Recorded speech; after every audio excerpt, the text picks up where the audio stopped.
A fractured penis can actually happen. This is something that I've only seen once as a medical physician, as a family doctor.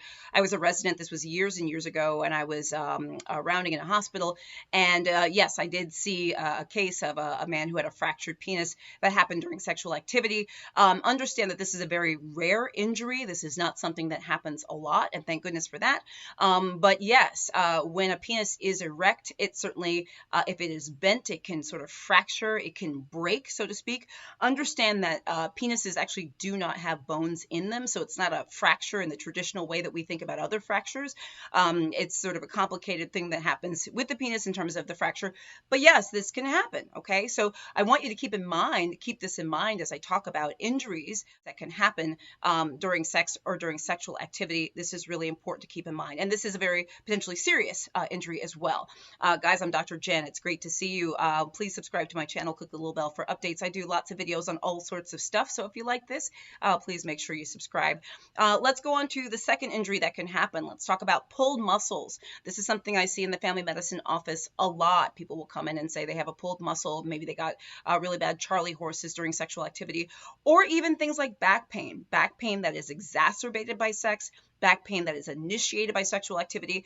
And one thing I like to say is that if you know that you are someone who you have pre-existing medical conditions like orthopedic issues, back issues, etc., you want to be really thoughtful about that as you're going into sexual activity. And I would argue that you should be careful. Okay, you should be very thoughtful about this because you do want to protect your body and you still want to be safe. Okay, so pulled muscles, back pain, this is something that can happen.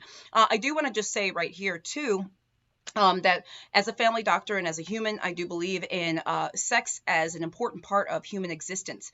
It's a very important part of many of our lives, our relationships with others, intimacy, etc. And so I talk about injuries that can happen from sex in an educational way, and something that's important for us all to know. Something else I should also say is I believe in consensual sex, appropriate sex, STD testing before sex, open and honest partners with sex, use safe sex practices, all of the right things when it comes to sex. So this is a sex positive video in the sense that appropriate sex, etc., can be very important to our lives, and I acknowledge this as a family physician. So I just wanted to say that as a part of this video, okay?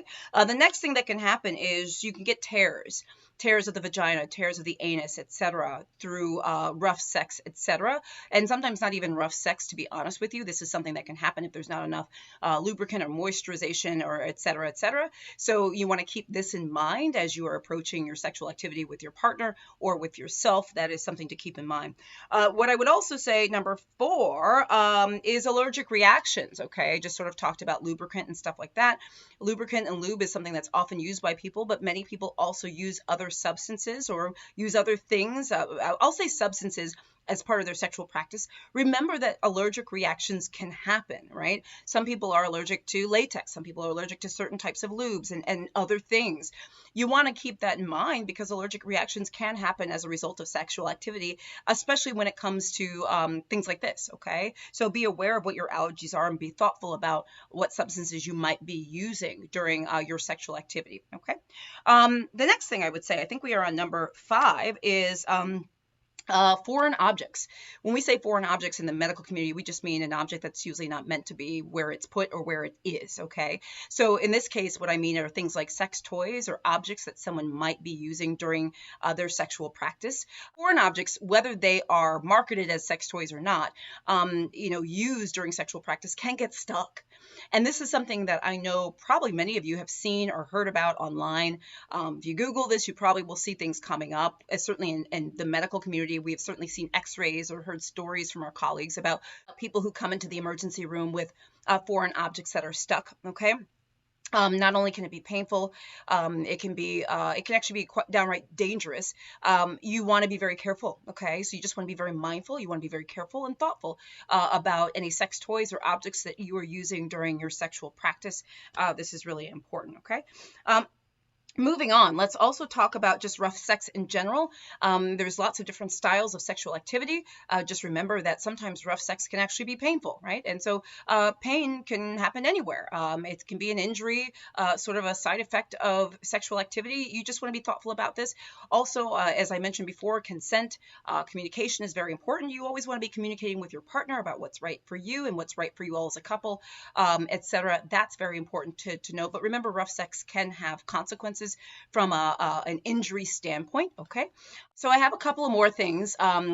This video is talking about 7 sort of injuries that can happen during sex, etc. I've got the 7th, and then I also have sort of a bonus one. Not really a bonus, but it's another one. The 7th is STIs, or sexually transmitted infections. Many people call them STDs. This is something that can happen as a result of sex. It's one of the reasons why I mentioned, again, it's important to be upfront and honest with your partner, to get tested, to be truthful, to use safe sex practices. This is very, very important in helping to reduce the number of sexually transmitted infections that are out there. Remember, sexually transmitted infections or diseases can cause plenty of sort of injury to you, from burning when you urinate, to discharge from your penis or vagina, to even lead to reproductive problems down the line if STDs are not treated, to so many other things, okay? There are, as we know, many different types of STDs, STIs. This is something I want you to be aware of and be very thoughtful about, okay? And then the sort of the 8th or bonus item that I wanted to mention that we don't always think about is, remember that sexual activity often is very, very active, right? It's almost akin to like an athletic activity, running or jogging, in terms of getting heart rate up and sort of activity and exertion that goes into it.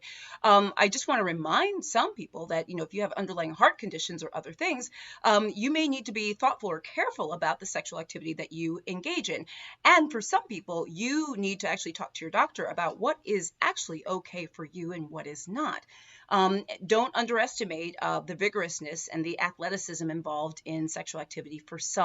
So that's why I say heart conditions, lung conditions, other things going on, you certainly need to be talking to your doctor ahead of time to know what you can do and what you can't do, what you should do, what you shouldn't do, okay? What I would also say is there are plenty of other injuries and say things, perhaps illnesses maybe is a word, that can come from sexual activity, but these are just some that, kind of come to mind. I want to thank WebMD for their inspiration. They have an article similar to this concept, and I took a lot of inspiration from that article, so big thank you to that. I want to know what you think in the comments. Please write in the comments, like, you don't necessarily have to write your business, but if you choose to, it probably will help other people, or any other injuries or illnesses that you can think of that may come from sexual activity that you want other people to be on the lookout for. That can be very helpful as well. Remember that we are a community here to help one another. I hope this video has helped you. Guys, if you're not familiar with me, I am Dr. Jen Caudle. I am a practicing family physician. I'm an on-air health expert. I am a video creator. I do daily videos on Facebook, YouTube, and TikTok, and all sorts of other sites. For those of you on YouTube, please, if you've not, please subscribe to my channel, click the little bell for updates, and make sure you go to my website, Dr. Jen Caudle, because I do have a health newsletter and other content that I would love for you guys to check out. If you're on Facebook, and if you're not on Facebook, come check me out on Facebook as well. I do daily health videos there too. Also on TikTok and Instagram at Dr. Jen Caudle. Please make sure you find me, give me a shout out, let me know what you think of this video, share this video with other people if you think it might be helpful for them. Guys, I'm Dr. Jen. I love y'all, and talk to you soon. Bye.